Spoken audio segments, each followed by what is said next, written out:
ओम शांति। आजिर साकार महावाक्य 7/4/2025। मधुर संतान माने सबुठारु भल दैव्य दिव्य गुण हिला शांत रहिबा, अधिक कथबार्ता न करिबा, मिठा कथा कहिबा। तुमे पिलामाने एबे व्यक्तरु अव्यक्त एवं अव्यक्तरु निर्वाण अवस्था को जाउछ, सेथिपई अधिक कथबार्ता कर नाही। प्रश्न, केउ मुख्य धारणार आधार रे समस्त दैवी गुण स्वतः आसीजिव? उत्तर, मुख्य हेउछि पवित्रतार धारणा। देवता माने पवित्र, सेथिपई सेमानंक भितरे दैवी गुण रहिछि। एही दुनिया रे काहा भितरे भी दैवी गुण रही परिबो नाही। रावण राज्य रे दैवी गुण केउठारु आसीब? तुमे राजकीय संतान माने एबे दैवी गुण धारण करुछ। ओम शांति। एबे पिला माने जानुछंती जे बिगिड़ी जाइथिबा दुनिया को सजाड़िला वाला केवल जण ही अटंती। भक्ति मार्ग रे अनेकंक पाखकु जाइथांती, केते प्रकार तीर्थयात्रा आदि करिथांती, किंतु सद्गति दाता, पथ प्रदर्शक, मुक्तिदाता, भूल को ठीक करला वाला, पतित मानव को पावन करला वाला केवल जण ही अटंती। एबे गायन रही, किंतु अनेक मनुष्य अनेक धर्म मठ पंथ शास्त्र रहिथिबा कारणरू अनेक रास्ता खोजुचंती। सुख एवं शांति निमते सत्संग को जाइथांती ना, जो माने जाऊ नाहांती सेमाने विकारर निशारे मस्त रहुचंती।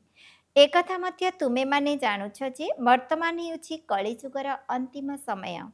मनुष्य एकथा जानि नाहांती जे सत्यजुग केबे होइथाए, एबे कौन चलीछि। एकथा तो कौनसी छोट पिला मध्य बुझी पारिबो। नुआ दुनिया रे सुख, पुराना दुनिया रे निश्चय दुख ही रहिबो। एही पुराना दुनिया रे अनेक मनुष्य अनेक धर्म रहिछि, एकथा तुमे काहाको हेले भी बुझाई पारिबो। एही पुराना दुनिया रे अनेक मनुष्य अनेक धर्म रहिछि। ଏହା ହେଲା କଳିଯୁଗ। ସତ୍ୟଯୁଗ ଅତୀତ ହୋଇଯାଇଛି। ସେଠାରେ ଏକମାତ୍ର ଆଦି ସନାତନ ଦେବୀ ଦେବତା ଧର୍ମ ଥିଲା, ଆଉ କୌଣସି ଧର୍ମ ନଥିଲା। ବାବା ତ ବହୁତ ଥର ବୁଝାଇଛନ୍ତି ଏବଂ ଏବେ ମଧ୍ୟ ବୁଝାଉଛନ୍ତି। ଯେଉଁମାନେ ଆସୁଛନ୍ତି ତାଙ୍କୁ ଏବଂ ନୂଆ ଏବଂ ପୁରୁଣା ଦୁନିଆର ଫରକ ବତାଇବା ଉଚିତ। ଭଲେ କେହି କିଛି ବି କୁହନ୍ତୁ, କେହି 10,000 ବର୍ଷ, କେହି 30,000 ବର୍ଷ ଆୟୁଷ ବୋଲି କହୁଛନ୍ତି। ଅନେକ ମତ ରହିଛି ନା। एबे सेमानंक पाखरे तो शास्त्रर मत रही। अनेक शास्त्र अनेक मत। मनुष्य मानकर मत अटे ना। मनुष्य माने ही तो शास्त्र लिखिछंती ना। देवता माने कौनसी शास्त्र लिखि नाहांती। सत्य जुगरे देवी देवता धर्म हेबो, सेमानंकु मनुष्य भी कुहा जाई परिबो नाही। तेणु जेबे कौनसी मित्र संबंधी आदि मिसुचंती, तांकु बसी एही ज्ञान सुनाइबा उचित। ए सबु हेला विचार करिबार कथा। नुआ दुनिया रे केते कम मनुष्य रहिबे, पुराना दुनिया रे केते वृद्धि होई चालिछि। सत्य जुगरे एकमात्र देवता धर्म थिला। मनुष्य माने मध्य अल्प थिले। देवता मानक पाखरे ही दैवी गुण रही थाए, मनुष्य मानक पाखरे से गुण न थाए। सेथिपई मनुष्य माने जाई देवता मानक आगरे नमस्कार करिथांती। देवता मानकर महिमा गायन करिथांती। जानुछंती सेमाने स्वर्गवासी, आमे नरकवासी, कलिजुगवासी अटु। मनुष्य मानक पाखरे दैवी गुण रही पारिबो नाही। केतेक कहंती अमुक पाखरे बहुत भल दैवी गुण रहिछि। तांको कहना दैवी गुण केवल देवता मानक पाखरे रही थाए, कारण सेमाने पवित्र अटंती। एठारे पवित्र होई न पारिबा कारणरू काहाठारे भी दैवी गुण रही पारिबो नाही, कारण यह आसुरी राज्य अटे ना। नुआ वृक्ष रे दैवी गुणधारी देवता माने रही थांती, पुणी वृक्ष पुरुणा होई जाई थाए। रावण राज्य रे दैवी गुणधारी रही पारिबे नाही। सत्य जुगरे आदि सनातन देवी देवता मानकर प्रवृत्ति मार्ग थिला। प्रवृत्ति मार्गी मानकर ही महिमार गायन करा जाई थाए। सत्य जुगरे आमे पवित्र देवी देवता थिलु। सेठारे सन्यास मार्ग नथिला। केते पॉइंट्स मिलुछि, किंतु सबु पॉइंट्स काहारी बुद्धि रे रही पारिबो नाही। पॉइंट्स भूली जाउथिबारु फेल होई जाउछंती, दैवी गुण धारण करि पारु नाहांती। ଗୋଟିଏ ଦୈବୀ ଗୁଣ ବହୁତ ଭଲ, ତାହା ହେଲା କାହା ସହିତ ଅଧିକ କଥାବାର୍ତ୍ତା ନ କରିବା, ମିଠା କହିବା, ବହୁତ କମ୍ କହିବା ଦରକାର। କାହିଁକି ନା ତୁମ ସନ୍ତାନମାନଙ୍କୁ ଟକି ଅର୍ଥାତ୍ ସାକାର ଲୋକରୁ ସୂକ୍ଷ୍ମ ଲୋକରୁ ବ୍ରହ୍ମ ଲୋକକୁ ଯିବାକୁ ହେବ। ତେଣୁ ବହୁତ କମ୍ କଥା ହେବା ଉଚିତ। ଯିଏ ବହୁତ ଅଳ୍ପ ଧୀରେ ଧୀରେ କଥା କହିଥାନ୍ତି, ବୁଝାଯାଏ ଯେ ଇଏ ରୟାଲ ଅର୍ଥାତ୍ ରାଜକୀୟ ପରିବାରର ଅଟନ୍ତି। ତୁମମାନଙ୍କ ମୁଖରୁ ସର୍ବଦା ରତ୍ନ ବାହାରିବା ଉଚିତ। ସନ୍ନ୍ୟାସୀ ଅଥବା ଯେ କେହି ବି ହୋଇଥାନ୍ତୁ, ତାଙ୍କୁ ନୂଆ ଏବଂ ପୁରୁଣା ଦୁନିଆର ପ୍ରଭେଦ ବତାଇବା ଉଚିତ। ସତ୍ୟଯୁଗରେ ଦୈବୀ ଗୁଣଧାରୀ ଦେବତାମାନେ ଥିଲେ, ସେଠାରେ ମଧ୍ୟ ପ୍ରବୃତ୍ତି ମାର୍ଗ ଥିଲା। ସନ୍ନ୍ୟାସୀମାନଙ୍କର ଧର୍ମ ହିଁ ଅଲଗା। ଏକଥା ତ ଜାଣିଛ ଯେ ନୂଆ ସୃଷ୍ଟି ସତୋପ୍ରଧାନ ହୋଇଥାଏ, ଏବେ ତମୋପ୍ରଧାନ ହୋଇଯାଇଛି। ଆତ୍ମା ତମୋପ୍ରଧାନ ହୋଇଗଲେ ଶରୀର ମଧ୍ୟ ତମୋପ୍ରଧାନ ମିଳିଥାଏ। ବର୍ତ୍ତମାନ ଏହା ହେଉଛି ପତିତ ଦୁନିଆ। ଏଠାରେ ସମସ୍ତଙ୍କୁ ପତିତ ହିଁ କୁହାଯିବ। ତାହା ହେଉଛି ପବିତ୍ର ସତୋପ୍ରଧାନ ଦୁନିଆ। ସେହି ନୂଆ ଦୁନିଆ ଏବେ ପୁରୁଣା ହୋଇଯାଇଛି। ବର୍ତ୍ତମାନ ସମସ୍ତ ମନୁଷ୍ୟ ଆତ୍ମାମାନେ ନାସ୍ତିକ ହୋଇଯାଇଛନ୍ତି। ସେଥିପାଇଁ ଗଣ୍ଡଗୋଳ ହେଉଛି। ଶିବ ବାବାଙ୍କୁ ନ ଜାଣିବା କାରଣରୁ ପରସ୍ପର ମଧ୍ୟରେ ଲଢ଼େଇ ଝଗଡ଼ା କରୁଛନ୍ତି। ରଚୟିତା ଏବଂ ରଚନାକୁ ଜାଣିବା ବାଲା ହିଁ ଆସ୍ତିକ କୁହାଯାଇଥାଏ। ସନ୍ନ୍ୟାସ ଧର୍ମବାଲା ତ ନୂଆ ଦୁନିଆକୁ ଜାଣି ନାହାନ୍ତି, ତେଣୁ ସେମାନେ ସେଠାକୁ ଆସିପାରିବେ ନାହିଁ।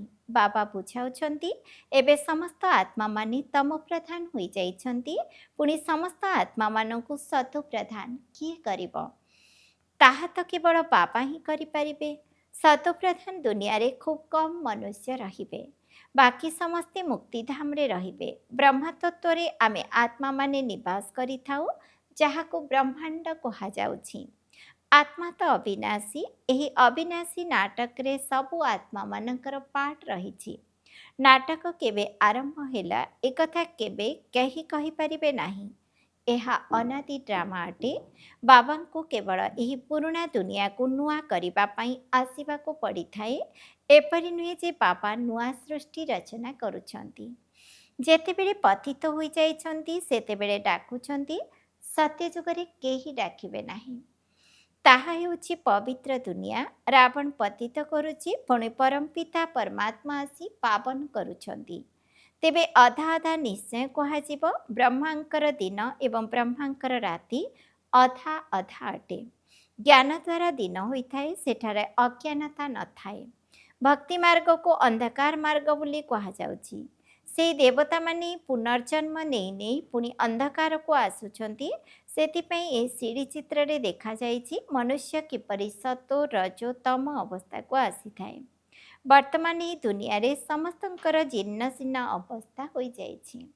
ବାବା ପରିବର୍ତ୍ତନ କରିବା ପାଇଁ ଅର୍ଥାତ୍ ମନୁଷ୍ୟମାନଙ୍କୁ ଦେବତା କରିବା ପାଇଁ ଆସୁଛନ୍ତି। ଦେବତାମାନେ ଥିବା ସମୟରେ ଆସୁରୀ ଗୁଣଧାରୀ ମନୁଷ୍ୟ ନଥିଲେ। ଏବେ ଆସୁରୀ ଗୁଣଧାରୀଙ୍କୁ ଦୈବୀ ଗୁଣଧାରୀ କିଏ କରିବେ? ଏବେ ଏହି ଦୁନିଆରେ ଅନେକ ଧର୍ମ, ଅନେକ ମନୁଷ୍ୟ ରହିଛନ୍ତି। ପରସ୍ପର ମଧ୍ୟରେ ଲଢ଼େଇ ଝଗଡ଼ା କରୁଛନ୍ତି। ସତ୍ୟଯୁଗରେ ଗୋଟିଏ ଧର୍ମ ଥିଲା, ତେଣୁ ଦୁଃଖର କୌଣସି କଥା ନଥିଲା। ଶାସ୍ତ୍ରରେ ବହୁତ ମନଗଢ଼ା କଥା ରହିଛି, ଯାହାକୁ ତୁମେମାନେ ଜନ୍ମ ଜନ୍ମାନ୍ତର ପଢ଼ି ପଢ଼ି ଆସିଛ। ବାବା କହୁଛନ୍ତି, ଏସବୁ ଭକ୍ତି ମାର୍ଗର ଶାସ୍ତ୍ର। ତାହା ପଢ଼ିବା ଦ୍ୱାରା ତୁମେ ମୋତି ପ୍ରାପ୍ତ କରିପାରିବ ନାହିଁ। ମୋତେ ତ ନିଜକୁ ଥରେ ମାତ୍ର ଆସି ସମସ୍ତଙ୍କର ସଦ୍ଗତି କରିବାକୁ ପଡ଼ିଥାଏ। ଏମିତି କେହି ଏ ଦୁନିଆର ଘରକୁ ଫେରି ଯାଇପାରିବେ ନାହିଁ। ବହୁତ ଧୈର୍ଯ୍ୟର ସହିତ ବୁଝାଇବା ଦରକାର, ଯେମିତି କୌଣସି ହଙ୍ଗାମା ନ ହୋଇଯାଉ। ସେମାନଙ୍କର ତ ବହୁତ ଅହଙ୍କାର ରହିଛି।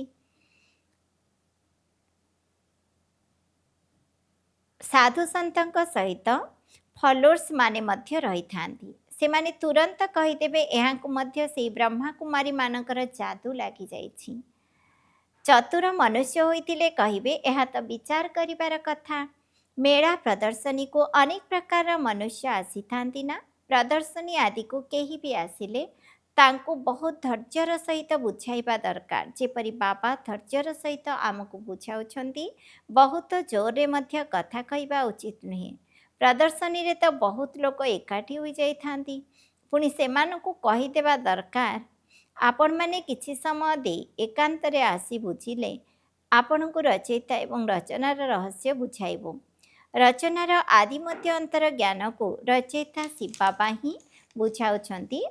ଏହି ବାକି ସମସ୍ତେ ତ ନୀତି ନୀତି ହିଁ କହୁଛନ୍ତି। କୌଣସି ମନୁଷ୍ୟ ସତ୍ୟ ଯୁଗକୁ ଯାଇପାରିବେ ନାହିଁ।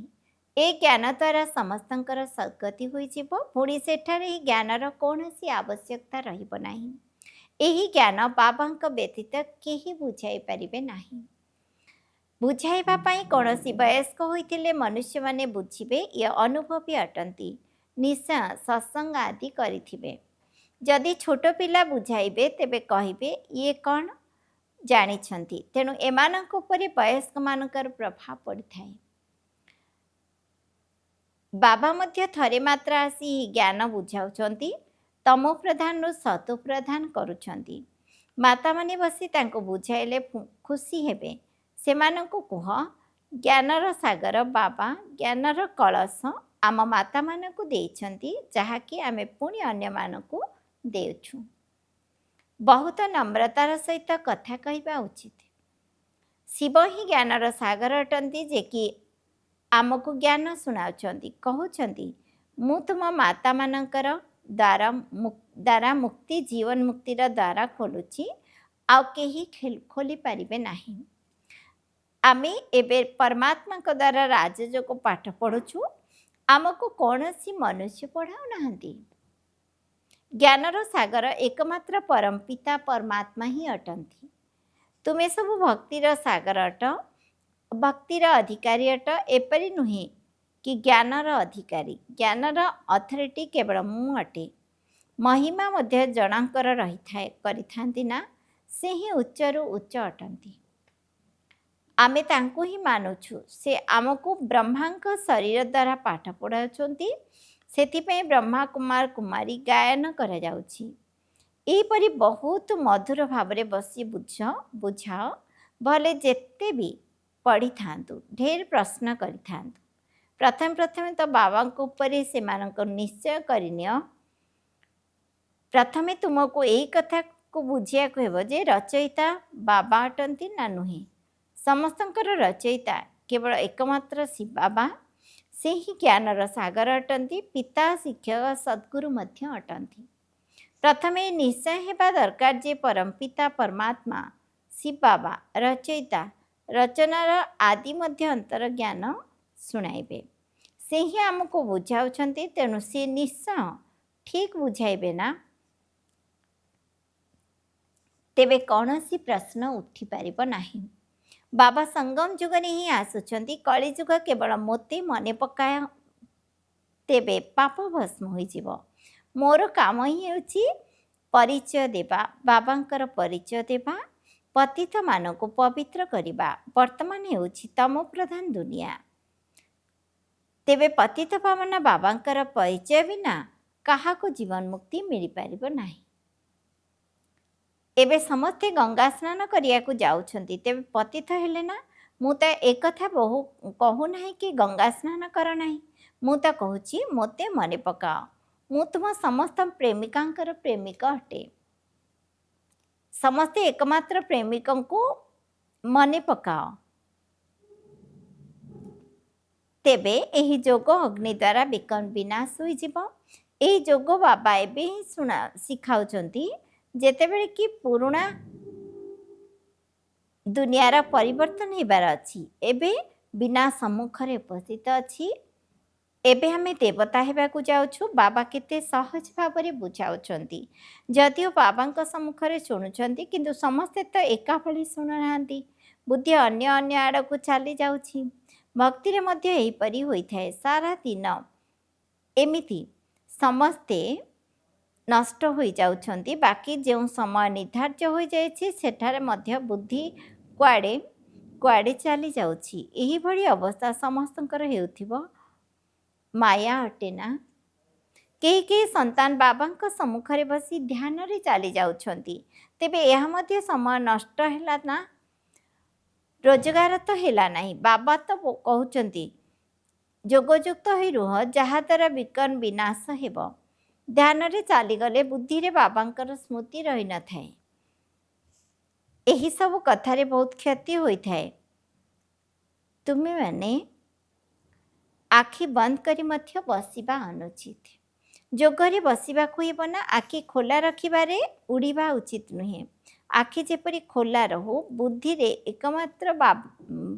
ଏକମାତ୍ର ପ୍ରେମିକଙ୍କର ହିଁ ସ୍ମୃତି ରହୁ।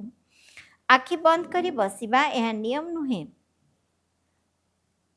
ବାବା କହୁଛନ୍ତି ଯୋଗରେ ବସ, ଏପରି କହୁନାହାନ୍ତି ଯେ ଆଖି ବନ୍ଦ କର। ଆଖି ବନ୍ଦ କରି କାନ୍ଧ ତଳକୁ କରି ବସିଲେ ବାବା କିପରି ଦେଖିବେ? ଆଖି କେବେ ବନ୍ଦ କରିବ ନାହିଁ।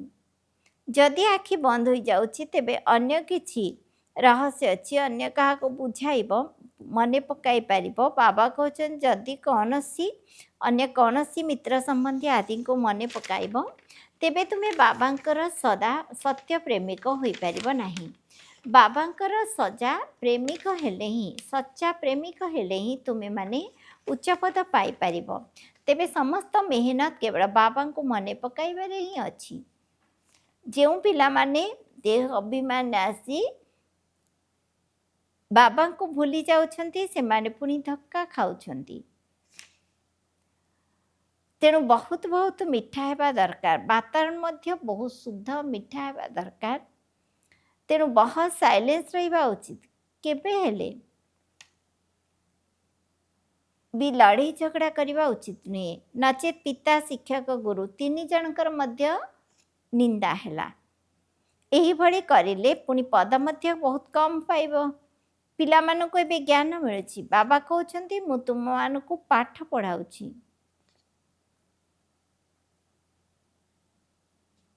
ଉଚ୍ଚପଦ ପାଇବା ପାଇଁ ତୁମକୁ ପାଠ ପଢ଼ି ପୁଣି ଅନ୍ୟମାନଙ୍କୁ ପଢ଼ାଇବା ହେବ।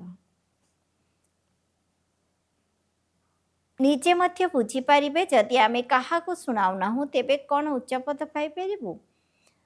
ପ୍ରଜା ସୃଷ୍ଟି ନ କରିପାରିଲେ କ'ଣ ମିଳିବ? ଯୋଗ ଜ୍ଞାନ ନଥିଲେ ନିଶ୍ଚୟ ପାଠୁଆଙ୍କର ବୋଝ ଉଠାଇବାକୁ ହେବ। ତେଣୁ ନିଜକୁ ଦେଖିବା ଦରକାର। ଯଦି ବର୍ତ୍ତମାନ ସମୟରେ ଫେର ହୋଇ କମ୍ ପଦ ପାଇଲେ ତେବେ କଳ୍ପାନ୍ତର ପାଇଁ ମଧ୍ୟ କମ୍ ପଦ ହୋଇଯିବ। ବାବାଙ୍କର କାମ ହେଲା ବୁଝାଇବା। ଯଦି ନ ବୁଝିଲେ ତେବେ ନିଶ୍ଚୟ ପଦ ମଧ୍ୟ ଭ୍ରଷ୍ଟ ହୋଇଯିବ। କିପରି ବାବା ବୁଝାଇବା ଦରକାର ଏହା ବୁଝି ଅନ୍ୟକୁ ବୁଝାଇ ପାରିବେ। କିପରି କାହାକୁ ବୁଝାଯିବ? ବାବାଙ୍କର କାମ ହେଲା ବୁଝାଇବା। ଯଦି ନ ବୁଝିପାରିଲେ ତେବେ ମଧ୍ୟ ଧାରଣା ମଧ୍ୟ କରିପାରିବେ। କିପରି କାହାକୁ ବୁଝାଇବା ତାହା ଜାଣିପାରିବେ। ବାବା ସେବାଧାରୀମାନଙ୍କର ମହିମା ମଧ୍ୟ କରିଥାନ୍ତି। ସେଥିପାଇଁ ଯୋଗର ଯାତ୍ରାର ଆବଶ୍ୟକତା ଅଛି। ତେବେ ଯାଇ ଶତପ୍ରଧାନ ହେବ। ଯଦି ଅଧିକ ଦଣ୍ଡ ପାଇଲ ତେବେ ପଦ କମ୍ ହୋଇଯିବ। ପାପ ଭସ୍ମ ନ ହେଲେ ବହୁତ ଦଣ୍ଡ ହୋଇଯିବ। ଯଦି ଅଧିକ ଦଣ୍ଡ ପାଇଲ ତେବେ ପଦ ମଧ୍ୟ କମ୍ ହୋଇଯିବ। ଯାତ୍ରାର ଆବଶ୍ୟକତା ରହିବନି। ପାପ ଭସ୍ମ ନ ହେଲେ ବହୁତ ଦଣ୍ଡ ଭୋଗ କରିବାକୁ ପଡ଼ିବ ଏବଂ ପଦ ମଧ୍ୟ ଭ୍ରଷ୍ଟ ହୋଇଯିବ। ଏସବୁ ହିଁ କ୍ଷତି କୁହାଯାଉଛି। ଏହା ମଧ୍ୟ ବ୍ୟାପାର ଅଟେ ନା। ତେଣୁ ନିଜର କ୍ଷତି କରିବା ଉଚିତ ନୁହେଁ। ଦୈବୀ ଗୁଣ ଧାରଣ କରିବାକୁ ମଧ୍ୟ ପଡ଼ିବ। ବାବା ପିଲାମାନଙ୍କ ପାଇଁ ଭିନ୍ନ ଭିନ୍ନ କଥା ଶୁଣାଉଛନ୍ତି। ଧାରଣ କରିବାକୁ ହେବ ଏବଂ ଶ୍ରେଷ୍ଠ ମଧ୍ୟ ହେବାକୁ ପଡ଼ିବ। ବାବା ପିଲାମାନଙ୍କ ପାଇଁ ଭିନ୍ନ ଭିନ୍ନ କଥା ଶୁଣାଉଛନ୍ତି। ଆଚ୍ଛା, ମିଠା ମିଠା ଶିଖିଲ ଦେ ସନ୍ତାନମାନଙ୍କ ପ୍ରତି ମାତା ପିତା ବାପଦାଦାଙ୍କର ମଧୁର ସ୍ନେହଭରା ୟାଦ ଏବଂ ସୁପ୍ରଭାତ। ଆମ ଆତ୍ମିକ ସନ୍ତାନମାନଙ୍କର ମଧ୍ୟ ଆତ୍ମିକ ପିତାଙ୍କୁ ନମସ୍ତେ ନମସ୍ତେ ନମସ୍ତେ। ଆଜିର ଧାରଣା କାହା ସହିତ ବି ବହୁତ ନମ୍ରତାପୂର୍ବକ ଏବଂ ଧୀରେ ଧୀରେ କଥାବାର୍ତ୍ତା କରିବାକୁ ହେବ। ତୁମର ବ୍ୟବହାର ବହୁତ ମିଠା ହେବା ଦରକାର। ବାତାବରଣ ବହୁତ ଶାନ୍ତିପୂର୍ଣ୍ଣ ହେବା ଉଚିତ। କୌଣସି ପ୍ରକାରର କୋଳାହଳ ନଥିବ। ତେବେ ଯାଇ ସେବାରେ ସଫଳତା ମିଳିବ। 2 ନମ୍ବର, ସଚ୍ଚା ପ୍ରେମିକା ହୋଇ ଏକମାତ୍ର ପ୍ରେମିକ ବାବାଙ୍କୁ ମନେ ପକାଇବାକୁ ହେବ। ଯୋଗ କରିବା ସମୟରେ କେବେ ବି ଆଖି ବନ୍ଦ କରି କାନ୍ଧ ଉପରୁ ତଳକୁ କରି ବସିବା ଉଚିତ ନୁହେଁ। ସର୍ବଦା ଦେହୀ ଅଭିମାନୀ ସ୍ଥିତିରେ ରହିବା ଉଚିତ। वरदान सर्व संपत्ति को निज प्रति एवं अन्यमानक प्रति व्यवहार करथिबा अखंड महादानी हुआ। जेपरी बाबांकर खाद्य भंडार अर्थात ज्ञानर भंडार सदा चालू रही प्रतिदिन प्रतिदिन दे चली से भली तुमମାନଙ୍କର ମଧ୍ୟ अखंड लंगर चालू रोथिबा अर्थात भोजन दान करने द्वारा कार्य करि चलुथिबो काहेकि ना तुम पाखरे ज्ञानर शक्तिर गुणर भरपूर खाद्य भंडार रही। एगुड़ी को साथी रे रखिबारे बा व्यवहार करिबारे कौनसी विकर्म नहीं, विपदर आशंका नहीं। जदि खाद्य भंडार सदा सर्वदा खुला रही तेबे कौनसी चोर आसब नहीं, बरं यहाँ बंद रखा द्वारा चोर आसीज। से प्रतिदिन निजको मिलता संपत्ति गुड़ी को देखा सहित एवं निज प्रति अन्य मान प्रति कार्य लगा तेबे अखंड महादानी हो। स्लोगान शुणिथिबा ज्ञान को सर्वदा मनन करुथा कारण मनन चिंतन करने द्वारा शक्तिशाली हो। ओम शांति।